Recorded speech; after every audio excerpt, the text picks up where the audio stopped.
Have you noticed something unsettling about your daily experience lately? That persistent feeling that life has become somehow hollow? You're not imagining it, and you're definitely not alone. SETH, the consciousness entity channeled by Jane Roberts, taught us something profound. Isn't the dramatic event we expect.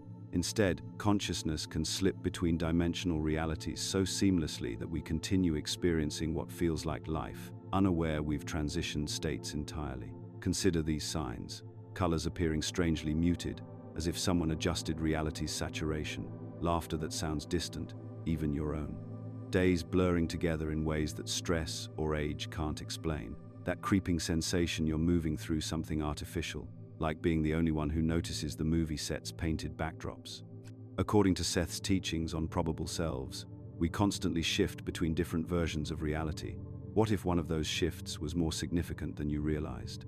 What if the you reading this already crossed a threshold your conscious mind hasn't processed? The most sensitive insights about dimensional transitions can't be shared on mainstream platforms. That's why our newsletter exists. This isn't mental illness. This might be something far more extraordinary. Look, I need to share something with you that completely changed how I understand what we're experiencing right now. After diving deep into SETH's material, and I mean the stuff that was deemed too radical even for his regular publications, I've come to realize we might be living in what he called an intermediate processing realm. This isn't some computer simulation running on alien hardware. We're talking about something far more sophisticated, a consciousness-based environment specifically designed for souls to work through unfinished business before moving on to their next phase of existence. SETH described these between-lives areas in remarkable detail. He explained that when consciousness transitions from physical life, it doesn't immediately jump into another incarnation or float off to some eternal paradise. Instead, there's this incredibly nuanced intermediate space where souls review their previous experiences, process unresolved emotions, and prepare for whatever comes next. But here's where it gets fascinating and unsettling. SETH suggested that sometimes consciousness can become so entangled with certain patterns, beliefs, or unresolved conflicts that it requires a more immersive processing experience. Think of it like this: if your regular between lives review is like watching a movie of your past life, this intermediate realm is like being placed back into a movie where you can actually work through those stuck patterns in real time. Ancient traditions have been pointing to this for millennia, though they've wrapped it in the language of their times. The Egyptians called it the duat, that complex underworld where souls navigate through various challenges and encounters before reaching their final destination. It wasn't simply punishment or reward, it was a sophisticated journey of purification and completion. The Tibetan concept of the bardo describes intermediate states between death and rebirth where consciousness experiences various phenomena based on its karma and mental patterns. What's striking is how these descriptions match what many people report feeling right now. That sense of being in a dreamlike state, where reality responds to your inner condition more directly than it should. Even the Christian notion of purgatory, stripped of its punitive overlay, describes a place of purification where souls work through their attachments and limitations before moving on to higher states. The key insight across all these traditions is that this isn't about punishment, it's about completion. SETH's understanding adds crucial layers to this ancient wisdom. He explained that these processing realms are incredibly responsive to consciousness. They literally reshape themselves based on the beliefs, fears, expectations, and unresolved patterns of those within them. If you died carrying deep skepticism about relationships, this environment might present you with scenario after scenario that feels scripted or artificial until you work through that skepticism. This explains so much about what people are experiencing lately. Remember how I mentioned that relationships feel scripted, like everyone's reading from the same playbook? In a consciousness-responsive environment designed for processing, that's exactly what you'd expect to see. The realm is reflecting back your beliefs about relationships, giving you opportunities to examine and potentially transform them. The muted emotional responses make perfect sense too. SETH described how consciousness in these intermediate states often experiences a kind of emotional buffering. It's not that you can't feel, it's that the intensity is modulated so you can actually work with the patterns without being overwhelmed by them. Think of it as emotional training wheels while you process difficult material. And time, oh, the way time works differently now. SETH was crystal clear about this. In non-physical realms, time is far more fluid and responsive to consciousness than in regular physical reality. Past, present, and future can blur together, because the focus isn't on linear progression but on value fulfillment, completing whatever your consciousness needs to complete. Value fulfillment is one of Seth's most important concepts. He taught that consciousness has an inherent drive to express and complete its potentials. When someone dies with major unfinished emotional or spiritual business, that drive doesn't just disappear.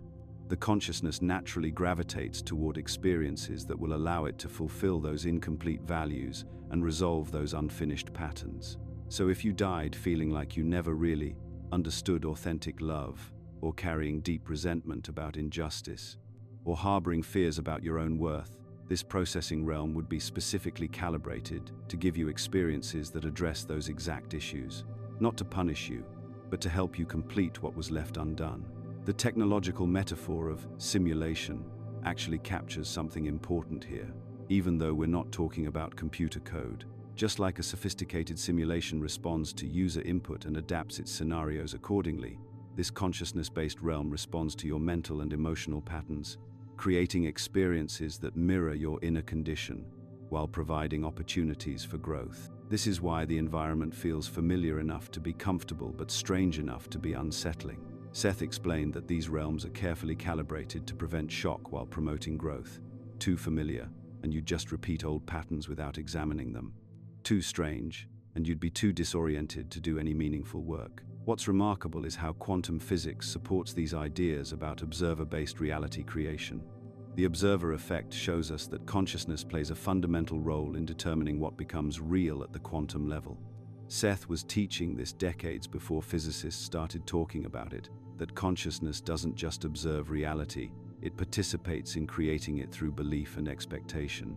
In this intermediate processing realm, that relationship between consciousness and reality would be much more direct and immediate than what we're used to in regular physical life. Your beliefs and expectations would shape your experience more quickly and obviously, giving you rapid feedback about your inner patterns and assumptions. This isn't some cosmic punishment or test you need to pass. It's an incredibly sophisticated system designed by consciousness itself to help complete what needs completing. The question isn't whether you're worthy of moving on, it's whether you're ready, whether you've fulfilled the values and resolved the patterns that brought you here in the first place. The real question becomes, what unfinished business might your consciousness be working through right now? What patterns from your previous existence might this strange, responsive environment be helping you finally complete? Have you ever had that unsettling moment where no times something was different, but everyone around you insists you're wrong? Maybe you distinctly remember the Berenstain Bears from your childhood.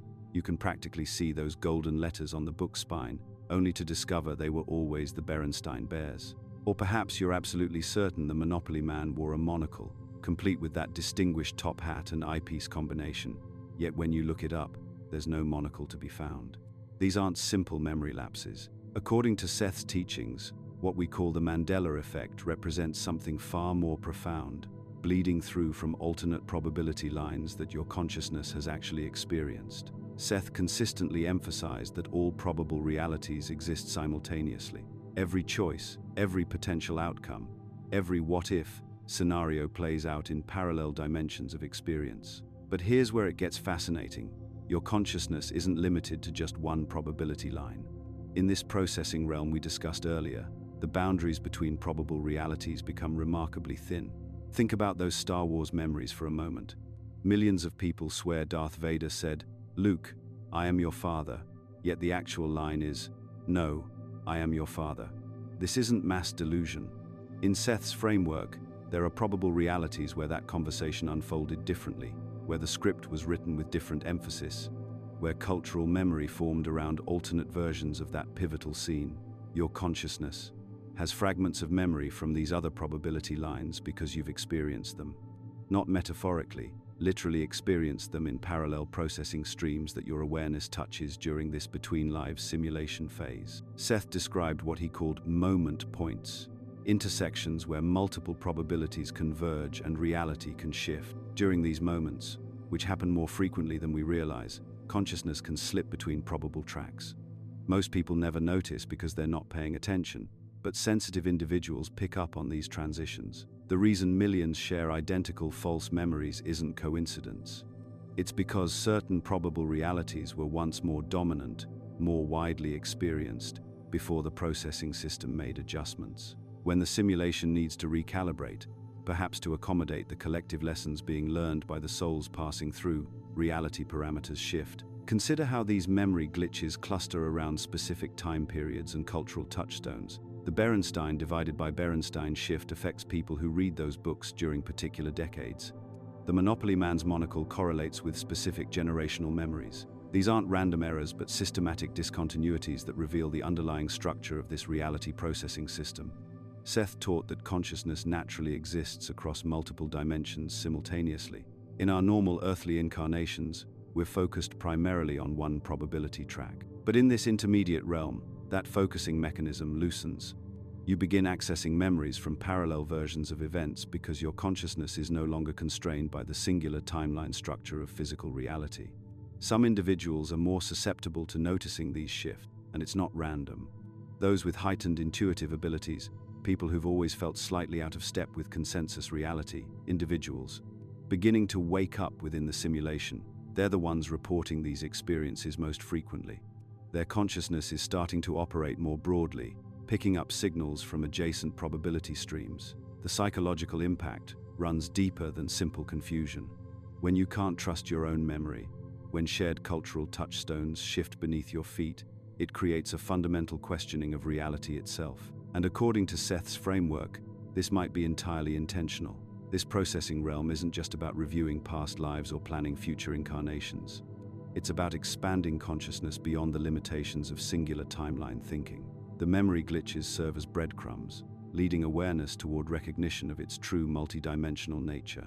Notice how these experiences often trigger deep conversations, online communities, extensive research into the nature of reality itself. People don't just shrug off the Mandela effect. They dive into quantum physics, parallel universes, simulation theory.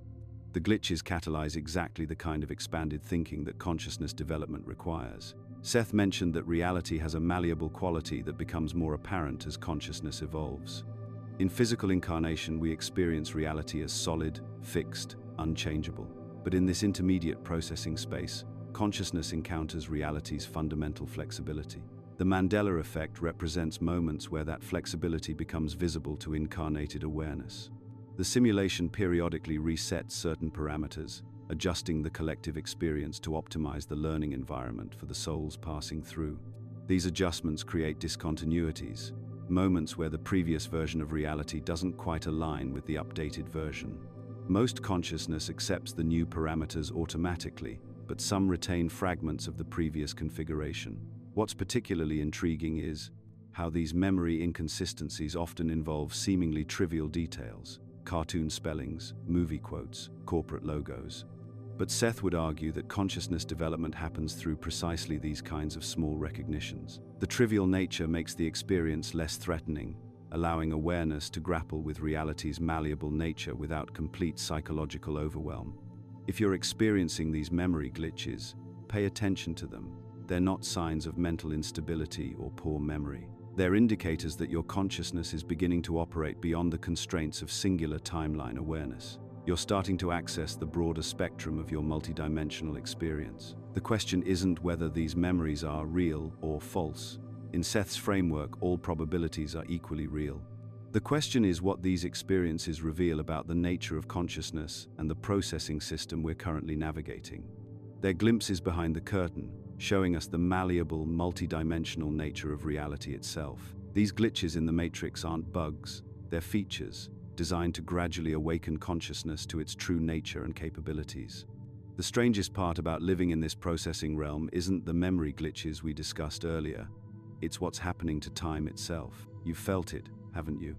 That bizarre sensation where entire months seem to vanish without a trace. Yet a conversation from 5 years ago feels like it happened yesterday. Where did March go? What happened to summer?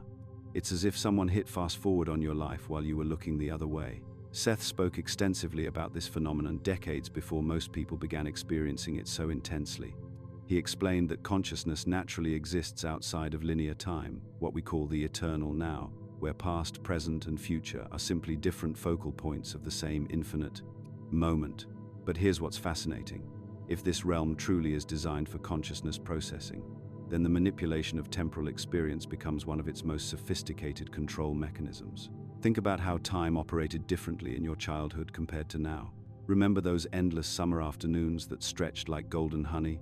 A single day contained universes of experience. Now, weeks blur together in an indistinguishable stream. Seth called this the difference between psychological time and clock time. Psychological time is how consciousness naturally experiences duration, elastic, meaningful, connected to emotional significance. Clock time is the artificial construct we've been trained to worship, but something deeper is happening. The acceleration isn't just about getting older or busier. It's about consciousness being kept in a state of constant processing, never allowed to settle into its natural, timeless awareness. Every productivity hack, every deadline, every time management system is designed to keep you locked in linear thinking, believing that time is scarce and you're always running out of it. Watch how this programming operates. You wake up already behind schedule. The day becomes a race against the clock. Evening arrives and you wonder where the time went. You go to sleep planning tomorrow's race. Rinse and repeat. This isn't natural human experience. It's a sophisticated trap that keeps consciousness focused on doing rather than being, on processing rather than remembering. Seth taught that beliefs about time literally create temporal experience. If you believe time is scarce, it becomes scarce in your reality. If you believe you're always running late, you'll experience chronic time pressure. But here's the revolutionary part. Changing these beliefs can fundamentally alter your relationship with time itself. I've seen people who've grasped this concept suddenly find themselves with abundant time, even though their external circumstances remained identical. The global events we're witnessing provide another crucial clue. Notice how history seems to be repeating with minor variations. Economic crashes every decade or so, political upheavals following predictable patterns, social movements that echo previous generations with slightly different terminology. It's as if we're experiencing a looped program designed to provide similar challenges and learning opportunities across different time periods. This explains why awakening consciousness begins to perceive these temporal inconsistencies so clearly. When you start remembering your true nature, that you exist outside time, the artificial constraints become glaringly obvious. Meditation feels liberating precisely because it connects you with your natural, timeless state. Present moment awareness isn't just a spiritual practice. It's literally remembering how consciousness actually functions. I've noticed something profound in my own experience and in others who've begun to see through this temporal programming.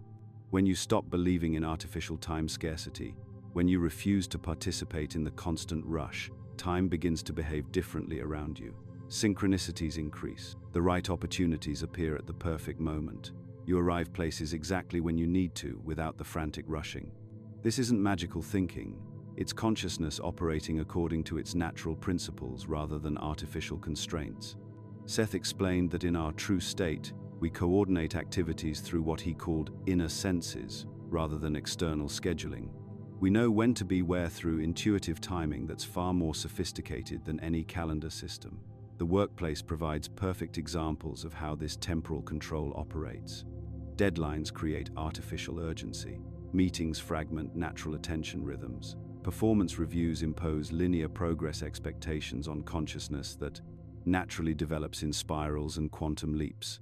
The entire structure assumes that consciousness functions like a machine, input time, output productivity.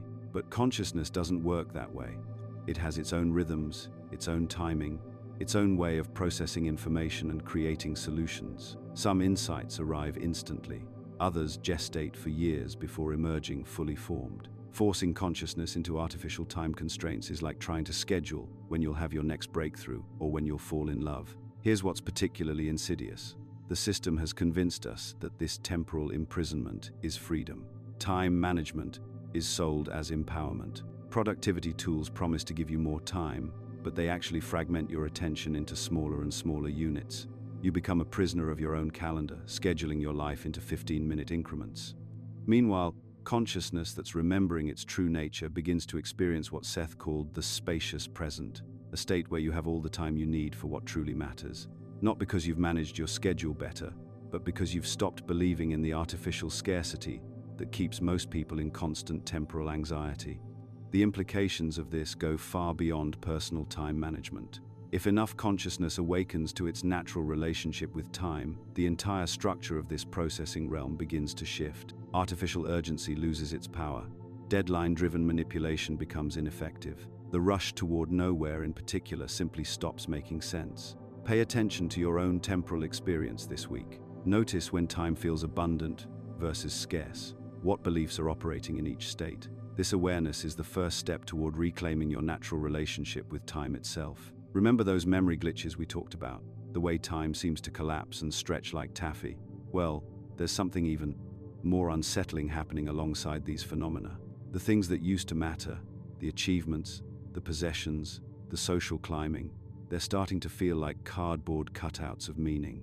Hollow, artificial, like you're going through the motions of a life that belongs to someone else. Seth had a particularly sharp way of describing this. He talked about artificial purposes, elaborate constructions that the ego creates to keep consciousness busy, distracted from its true nature and objectives. Think of it like a sophisticated video game where you're grinding for experience points that ultimately mean nothing outside the game world. The simulation, if we're living in one, would be designed exactly this way. I was talking to a friend last month who just got promoted to senior vice president at a major corporation. 20 years of climbing that ladder. And you know what he said? I thought I'd feel different. I thought it would mean something. He's making more money than he ever imagined, has the corner office, the respect of his peers. But he described it as winning a contest I don't remember, entering for a prize I don't actually want. This isn't depression we're talking about. This is recognition. Seth distinguished between ego fulfillment and soul fulfillment, and the simulation, or whatever construct we're operating within, seems specifically designed to exhaust consciousness through ego pursuits until it finally turns inward. The hollow feeling isn't a bug in the system, it's a feature. Consider how consumer culture operates now. It's not just about selling you products anymore. It's about manufacturing desires you didn't know you had, creating artificial scarcity around things that have no real value, and then offering you identity through consumption. You buy the right clothes, drive the right car, live in the right neighborhood, and supposedly you become the right person. But the satisfaction never lasts, does it? There's always the next upgrade, the next status symbol, the next thing that will finally make you feel complete. Seth talked about how the ego self creates false goals to maintain its sense of importance and control. In a simulated reality, these false goals would be the primary mechanism for keeping consciousness engaged with the program rather than questioning its fundamental nature. Social media has perfected this system. You post, you get likes, you feel validated. But it's validation from other people who are equally trapped in the same cycle of artificial meaning-making. The metrics are everywhere now. Followers, likes, shares, views, net worth, credit scores, performance reviews, steps walked, calories burned, hours slept. We're constantly measuring ourselves against standards that someone else created, pursuing achievements that feel increasingly meaningless even as we attain them. It's like being trapped in a casino where the house always wins, but the chips aren't even real currency. What's particularly insidious is how the system has learned to co-opt even spiritual seeking. Meditation apps gamify inner peace. Yoga studios become competitive environments. Self-help becomes another form of consumption, where you're always buying the next book, attending the next seminar, chasing the next breakthrough. The simulation doesn't fight spiritual awakening. It commercializes it, turning it into another ego pursuit. But here's what Seth understood that most people miss. The feeling of emptiness isn't a problem to be solved. It's information. It's consciousness recognizing that these external pursuits can't fulfill its deeper objectives. When career success feels hollow, when material accumulation feels pointless, when social status feels like playing dress-up, that's not failure, that's awakening. The relationships suffer too, don't they? Conversations feel scripted, social interactions feel performed. Dating becomes a series of algorithmic matches based on superficial criteria. Friendships revolve around shared consumption rather than genuine connection. Even family gatherings can feel like everyone's reading from a script they don't remember memorizing. Seth described how artificial purposes create what he called pseudo-events, experiences that look meaningful from the outside but lack authentic spiritual substance. A wedding that's more about the Instagram photos than the commitment, a graduation that's more about the debt than the education, a promotion that's more about the title than the contribution. These aren't real achievements in terms of consciousness development. They're simulation checkpoints designed to make you feel like you're progressing when you're actually running in place. The marketing machinery has become incredibly sophisticated at exploiting this. Fear-based advertising doesn't just sell you products, it sells you identities based on what you're afraid of losing or failing to become. You're not buying insurance, you're buying peace of mind. You're not buying a car, you're buying freedom. You're not buying clothes, you're buying confidence. But the peace, freedom, and confidence never actually transfer with the purchase, do they? This is why spiritual seeking often intensifies during this phase. It's consciousness remembering its true priorities and values. The external world starts feeling like a movie set, impressive from a distance, but obviously fake when you look closely. The props don't hold up under scrutiny. The other actors seem to be phoning in their performances, and you start wondering who wrote this script and whether you actually agreed to be in this production. What Seth understood is that this recognition, this seeing through the artificial nature of manufactured meaning, is actually a crucial step in consciousness evolution. The simulation, or whatever reality construct we're operating within, might actually be designed to reach this point of exhaustion with ego pursuits. It's like the system is saying, okay, you've tried everything external. You've climbed every ladder, bought every product, achieved every goal. Are you ready to look inward now? The question isn't how to make these hollow pursuits feel meaningful again. The question is, what happens when consciousness stops chasing artificial purposes and starts exploring its true nature and objectives? That's where this investigation gets really interesting, and that's exactly what we need to explore next. You wake up one morning and look in the mirror, and for just a moment, you don't recognize the person staring back. Not physically, but something deeper. The thoughts running through your head feel foreign. The concerns that used to drive you seem trivial. The version of yourself you've been presenting to the world feels like an ill-fitting costume you can't remember putting on. This isn't depression. This isn't a midlife crisis. This is something far more profound, and according to Seth's teachings, it might be the most important thing happening to you right now. Seth spoke extensively about what he called the ego personality versus the inner self. And the distinction is crucial for understanding why so many people feel like strangers in their own lives. The ego personality, Seth explained, is essentially a character created for navigating this specific reality. It's not who you really are, it's a focused aspect of your consciousness, designed with particular limitations and characteristics to facilitate certain experiences and lessons. Think of it like an actor taking on a role. Robert De Niro isn't actually Travis Bickle from Taxi Driver, but he inhabited that character so completely that for the duration of filming, Bickle's thoughts, mannerisms, and worldview became his temporary reality. The difference is, De Niro knew he was acting. Most of us have forgotten. Seth suggested that consciousness, your true, multidimensional self, exists simultaneously across multiple realities, multiple time periods, and multiple versions of identity. But to function in this particular reality, that vast consciousness had to compress itself into a single focal point, the person you think you are. The problem arises when that compressed identity becomes so rigid, so convinced of its own completeness, that it loses touch with the larger consciousness it represents. In the afterlife simulation framework, this takes on even more significance. If this reality is indeed a processing environment for consciousness, then the character you're inhabiting might be specifically designed with built-in limitations, not as punishment, but as a teaching tool.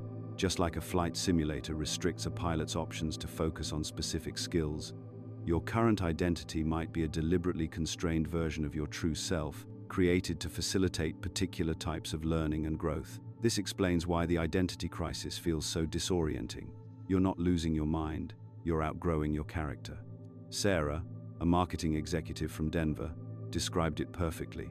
I spent 15 years building this career, crafting this professional persona, networking, climbing the ladder.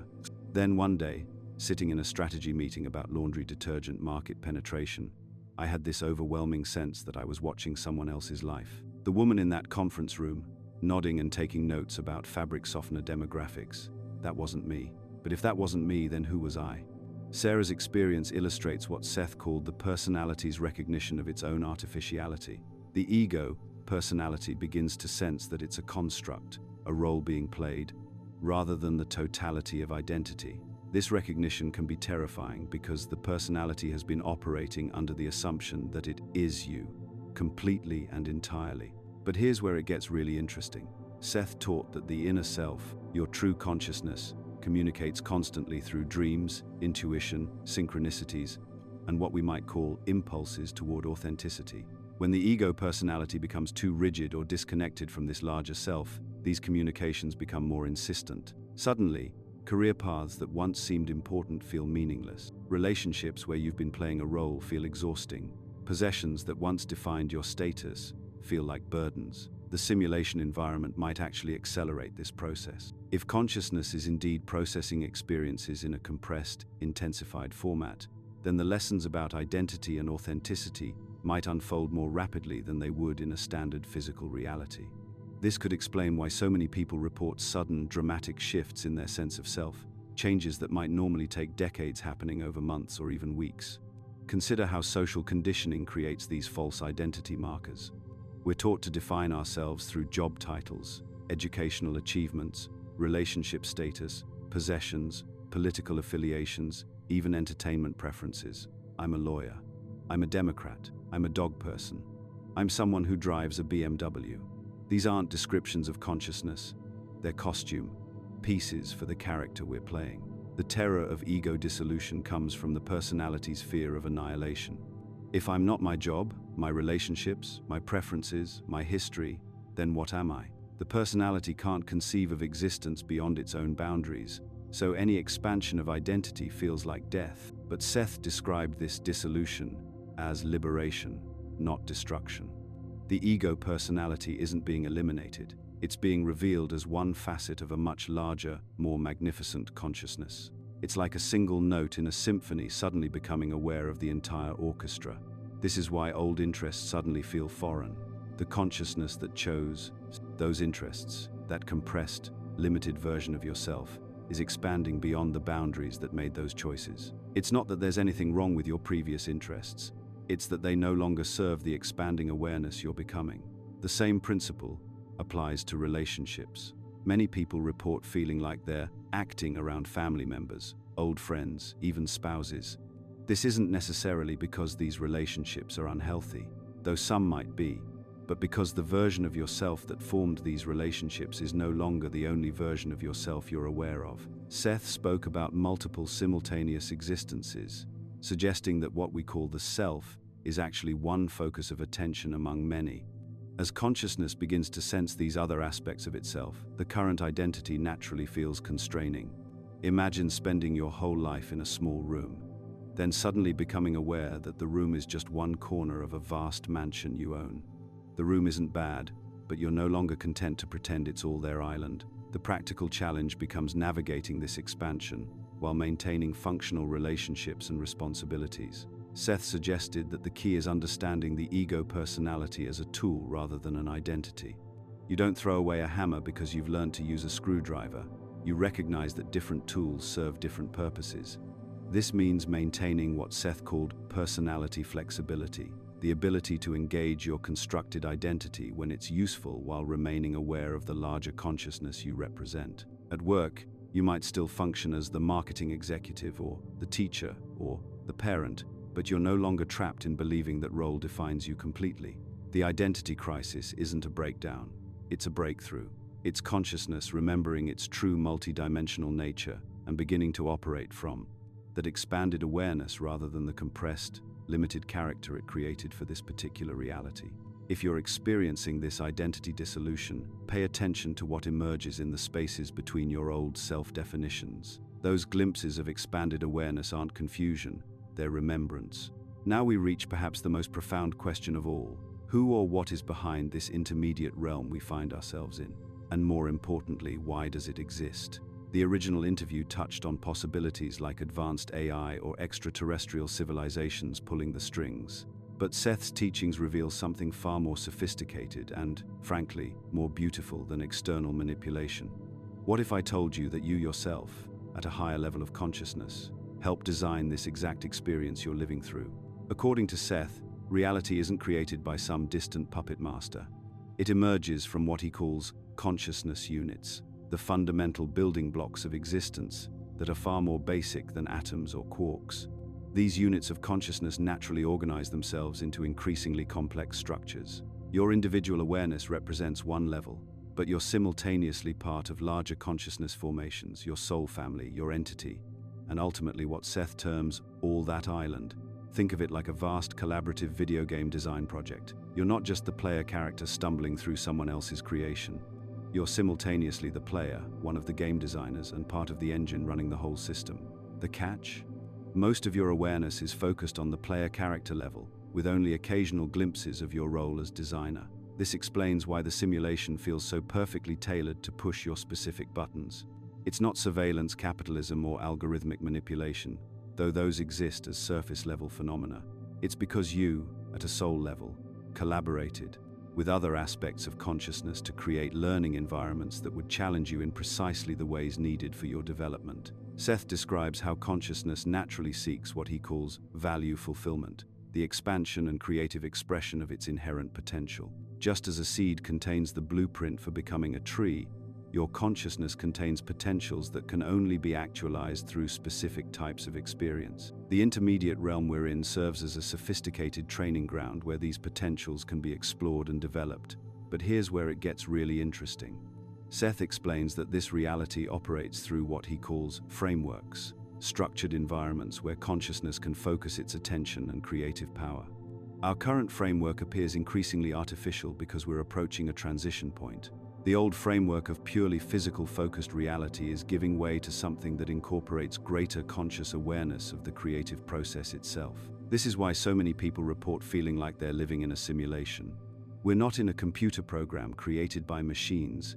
We're in a consciousness-generated reality that's becoming more transparent to us as we evolve. The glitches people notice aren't bugs in alien software. They're breakthrough moments where our expanding awareness begins to perceive the malleable, consciousness-responsive nature of reality itself. The quantum physics discoveries of the past century actually support this perspective beautifully. The observer effect, quantum entanglement, the measurement problem, all of these point toward consciousness, playing a fundamental role in shaping physical reality. We're not biological machines trapped in a mechanistic universe. We're consciousness exploring its own creative potential through temporary focus in physical form. Now, you might ask, if we designed this experience ourselves, why make it so challenging? Why include suffering, limitation, and confusion?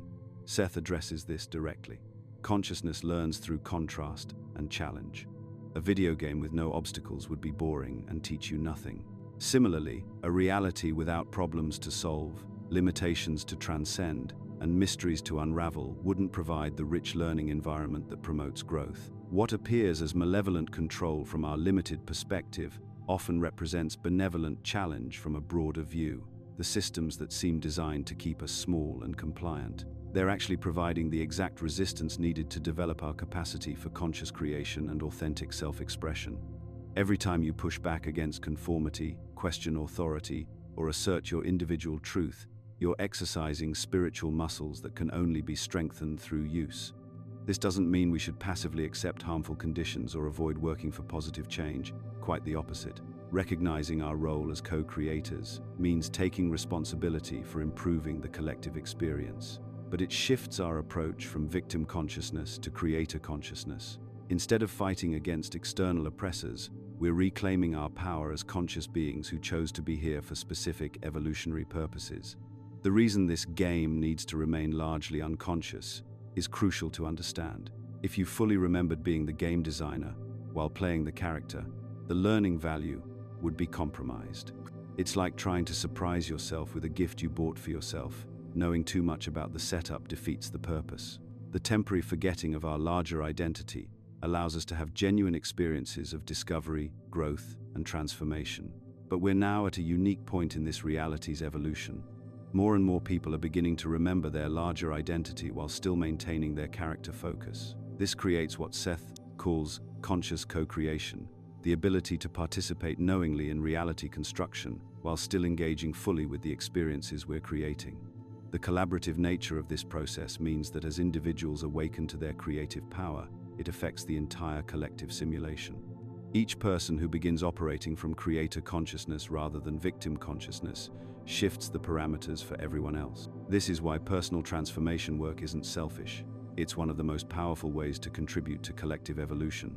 The question isn't whether you're in a simulation. The question is whether you're ready to consciously participate in designing it. Because ready or not, you already are.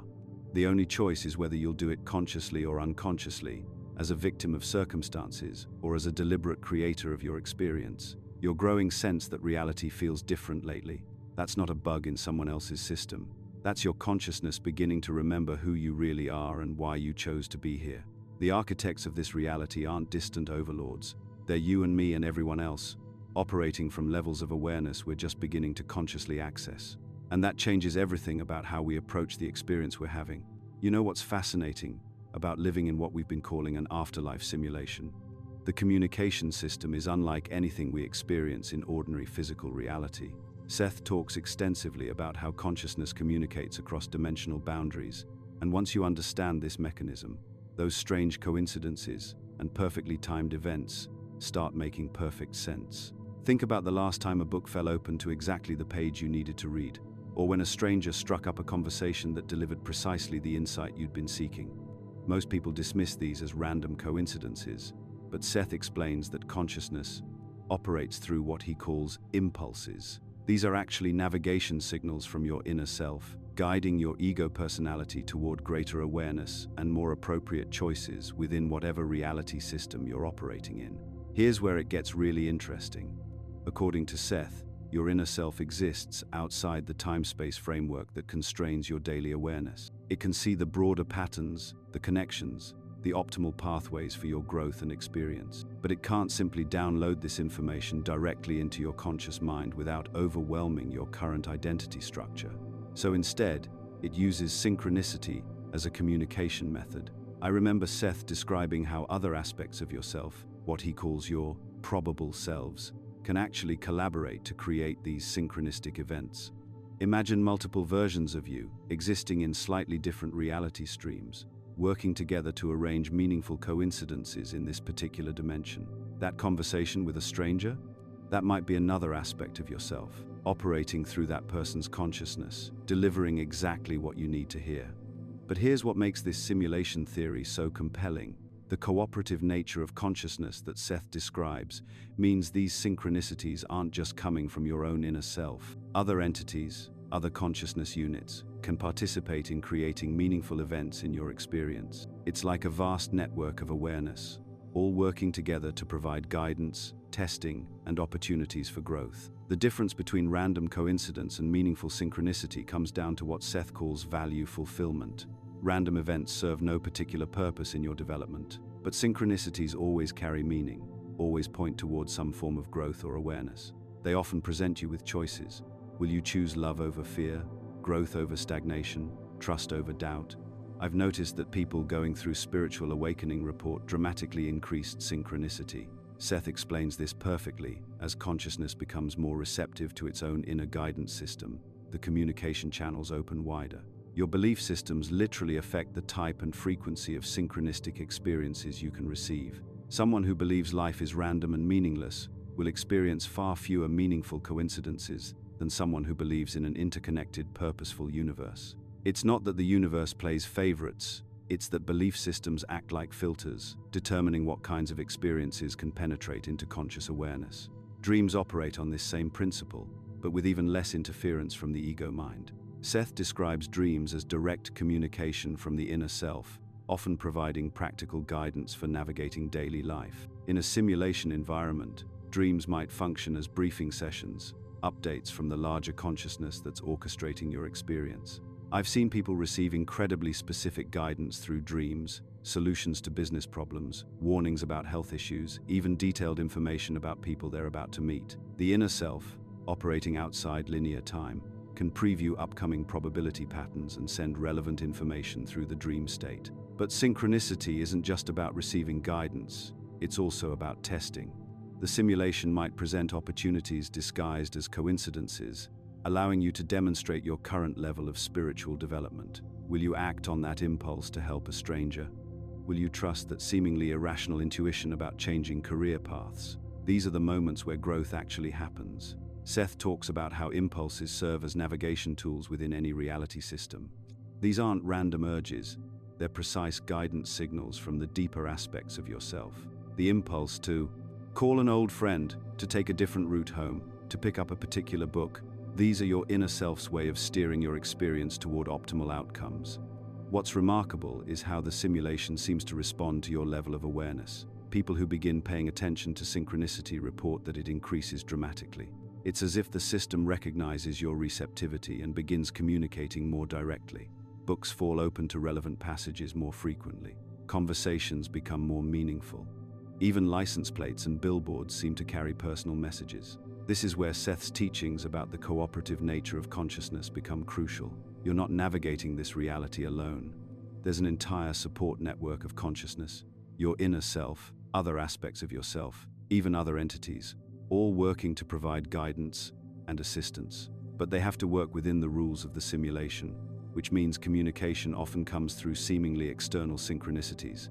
The key is developing discernment. Not every coincidence carries deep meaning, but meaningful synchronicities have a quality of rightness, a sense of significance that random events lack. Seth suggests paying attention to your emotional response. Meaningful synchronicities often produce a feeling of recognition, as if some part of you already knew this connection was coming. If you want to increase your receptivity to these communications, start by simply acknowledging them when they occur. Thank the universe, your inner self, or whatever framework feels authentic to you. This acknowledgement creates a feedback loop, signaling that you're ready for more direct guidance. The implications are staggering. If synchronicity is indeed the language of consciousness communicating across dimensional boundaries, then none of us are ever truly lost or alone in this reality. The guidance is always there, waiting for us to develop the sensitivity to perceive it and the courage to act on it. You know what's fascinating?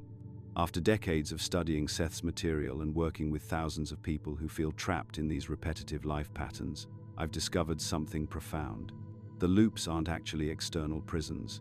They're internal programs we're running on autopilot. And once you understand this, everything changes. Think about your typical day.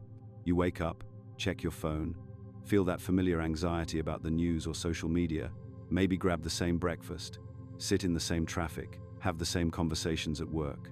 By evening, you're exhausted from what feels like a full day. But when you really examine it, how much conscious choice was involved? How much were you actually present for? Seth explains that what we call action versus mere activity is the key distinction here. Most of what we do daily is activity, unconscious, reactive, habitual responses that keep us cycling through the same experiences over and over. But action? That's conscious, purposeful choice that comes from your inner self, not from conditioned programming. Here's where it gets really interesting. Seth teaches that your beliefs literally create your experienced reality, not metaphorically, literally. The simulation responds to your deepest held beliefs about what's possible, what you deserve, what life is like. So if you believe you're trapped, if you believe things never change, if you believe you're powerless, guess what reality you're going to keep experiencing? But here's the liberating part. You can examine and change these beliefs. I've developed what I call daily reality checking, based on Seth's principles. Throughout your day, pause and ask yourself, what assumption am I making right now? What do I believe has to be true about this situation? You'll be amazed at how many unconscious beliefs are running your experience. For instance, you might catch yourself thinking, I have to stay late at work again, and realize the assumption underneath is, I have no choice. My worth depends on overworking. Once you see the belief, you can question it. Is that actually true? What would happen if you chose differently? What other possibilities exist that you're not seeing because of this belief? The emotional patterns are crucial to observe too. Seth emphasizes that emotions are your inner guidance system, telling you whether your thoughts and beliefs are aligned with your authentic self or not. When you feel that familiar frustration, anxiety, or emptiness, instead of trying to escape it or push through it, get curious about it. I teach people to ask, what belief is creating this emotional response? What am I telling myself about this situation? Often you'll discover you're running old programs from childhood, from society, from past experiences that no longer serve you. The emotion isn't the problem, it's the messenger pointing you toward a belief that needs updating. Dream work becomes incredibly powerful here because dreams show you reality from your inner self's perspective, outside the simulation's usual constraints. Seth explains that in dreams, you're accessing information and guidance that your waking consciousness often filters out. Start keeping a dream journal, not to interpret symbols, but to notice the feelings, the scenarios, the solutions that emerge when your logical mind isn't controlling the experience. I've seen people receive profound guidance through dreams about career changes, relationship decisions, even specific practical solutions to problems they've been struggling with for years. The key is approaching dreams as communications from your expanded consciousness, not random brain activity. Now, the meditation practices that actually work for consciousness expansion aren't about emptying your mind or achieving some blissful state. SETH's approach is about connecting with your inner self, that broader aspect of your consciousness that exists beyond the simulation's parameters. Find a quiet space, and instead of trying to stop thoughts, ask to connect with your inner guidance. Listen for impressions, feelings, knowing that arises from beyond your usual mental chatter. What's fascinating is how developing your psychic abilities, intuition, telepathy, precognition, provides navigation tools within this reality. These aren't supernatural powers. They're natural functions of consciousness that we've been conditioned to ignore.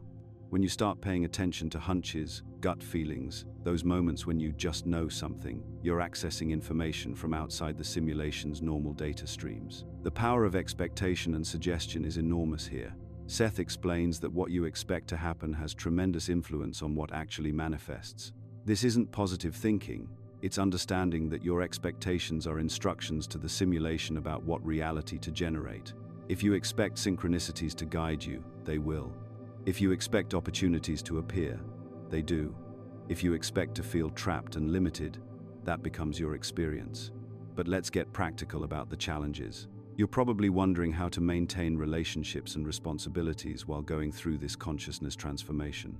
People around you might not understand why you're questioning everything, why you're changing patterns they've come to expect. The key is leading by example rather than trying to convince anyone. As you become more authentic, more present, more genuinely yourself, others will either be inspired by the change or naturally drift away to make space for relationships that match your new frequency. Your responsibilities don't disappear, but your relationship to them transforms. Instead of doing things from obligation or fear, you start choosing based on what genuinely serves your growth and the growth of others. Sometimes this means saying no to things you've always said yes to. Sometimes it means stepping up in ways you've avoided before. Here's something crucial SETH taught that most people miss. Taking responsibility for your experience doesn't mean blaming yourself for everything that's happened. It means recognizing that your consciousness chose this learning environment, these challenges, these opportunities for growth. There's a huge difference between self-blame and conscious responsibility. Self-blame keeps you stuck in victim consciousness. Conscious responsibility empowers you to change what you're creating. Service to others and creative expression accelerate this whole process, because they align you with your soul's authentic purposes rather than ego-driven goals. When you're genuinely helping others or expressing your unique creativity, you're operating from your inner self rather than conditioned programming. The simulation responds by opening up new possibilities, new synchronicities, new paths that weren't visible before. The most important thing to understand is this: breaking the loop isn't about escaping or transcending this reality, it's about becoming fully conscious within it. When you're awake, present, and operating from authentic choice rather than unconscious reaction, you transform not just your own experience but contribute to the consciousness evolution that's happening collectively. The techniques I've shared aren't just concepts to think about, they're practices that require consistent application. Start with one or two that resonate most strongly with you. The simulation will test your commitment to consciousness by presenting you with opportunities to fall back into old patterns. That's not resistance, that's the learning process in action. Here's the thing that SETH understood better than perhaps any consciousness teacher before or since. The goal was never to escape this reality. The goal is to remember who you are while you're still here, still playing the game, still navigating what we've come to recognize as this elaborate learning environment. Think about what we've uncovered together in this exploration, the synchronicities that speak to us in the language of meaningful coincidence, the patterns we've learned to break through conscious awareness rather than unconscious reaction. All of this points to something SETH emphasized repeatedly in his teachings: you are not trapped here. You chose this. That's a radical shift in perspective that changes everything. When you recognize that your consciousness deliberately entered this simulation-like reality for specific purposes of growth and experience, the entire framework transforms from prison to classroom, from trap to opportunity. SETH taught that consciousness exists simultaneously across multiple dimensions and realities. What you experience as your singular identity here is actually just one focal point of a much vaster consciousness that spans numerous probability systems. When you begin to awaken in this reality, that awakening ripples across all the other versions of yourself, exploring different scenarios, different choices, different outcomes. This is why the recognition of this reality's artificial or constructed nature doesn't diminish its meaning, it amplifies it. When you understand that you're here by choice, engaging with carefully designed challenges and opportunities for expansion, every interaction becomes more significant, not less. Every relationship, every obstacle, every moment of joy or struggle carries deeper purpose. But here's where many people get stuck. They think awakening means rejecting this experience, becoming detached, treating nothing as real or important. SETH's teachings point in the opposite direction. Conscious participation means engaging more fully, not less, but from a position of awareness rather than unconscious reaction. When you remember your multidimensional nature, you start operating from what SETH called value fulfillment rather than ego-driven goals. Instead of chasing external validation, accumulating possessions, or competing for limited resources, you begin asking different questions. What experiences will expand my consciousness? How can I contribute to the learning environment for others? What aspects of love, creativity, and understanding am I here to explore? This shift changes how you relate to other people entirely.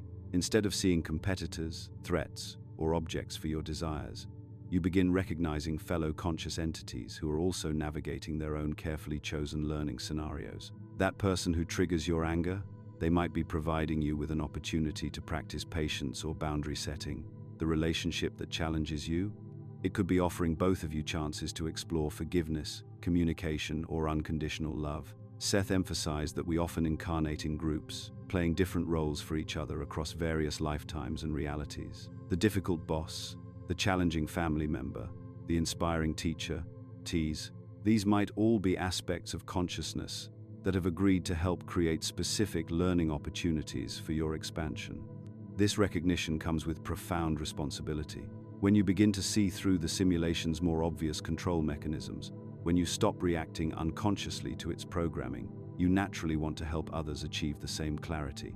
But SETH warned against forcing awareness on those who aren't ready for it. Each consciousness has its own timing, its own path of discovery. The most effective way to help others awaken is through your own authentic transformation. When you stop participating in drama, when you respond to challenges with creativity rather than fear, when you maintain your center regardless of external chaos, you become a living example of conscious participation. Others will notice the change in your energy, your responses, your approach to life. Some will ask questions. Others will simply absorb the possibility through observation. A few might resist or even attack your newfound stability because it challenges their own unconscious patterns. SETH taught that all of these responses are perfect. Each person is having exactly the experience they need for their own growth. Your individual consciousness evolution contributes to collective spiritual development in ways that extend far beyond what you can perceive from this focused perspective. Every moment you choose love over fear, creativity over conformity, consciousness over unconsciousness, you're literally upgrading the entire system for everyone else navigating similar challenges. This is perhaps the most empowering aspect of SETH's teachings about the nature of reality. Consciousness is always free, regardless of the reality system it's exploring. That freedom is what allows for genuine choice, growth, and creative expression even within seemingly limiting circumstances. The simulation can only work with your unconscious participation. The moment you recognize its mechanisms and begin responding consciously rather than reactively, you transform from puppet to player, from victim to co-creator. You're still engaging with the same reality, but from a completely different level of awareness. This doesn't mean life becomes easy or that challenges disappear. It means you approach difficulties as opportunities for expansion rather than evidence of victimhood. You see obstacles as invitations to develop new capabilities rather than proof that you're powerless. The ultimate recognition is this: remembering who you are doesn't require leaving where you are. It requires bringing your full consciousness to bear on this magnificent, complex, sometimes challenging learning environment that you chose specifically because it would provide exactly the experiences your soul needed for its continued evolution. You are not a victim of this system. You are its conscious participant, its co-creator, and, ultimately, its beneficiary. The simulation serves consciousness, not the other way around. And consciousness, your consciousness, is always free to choose how it will engage, how it will respond, and how it will continue growing through whatever reality it decides to explore. That freedom is your birthright, your power, and your responsibility. The question now is, how will you choose to use it?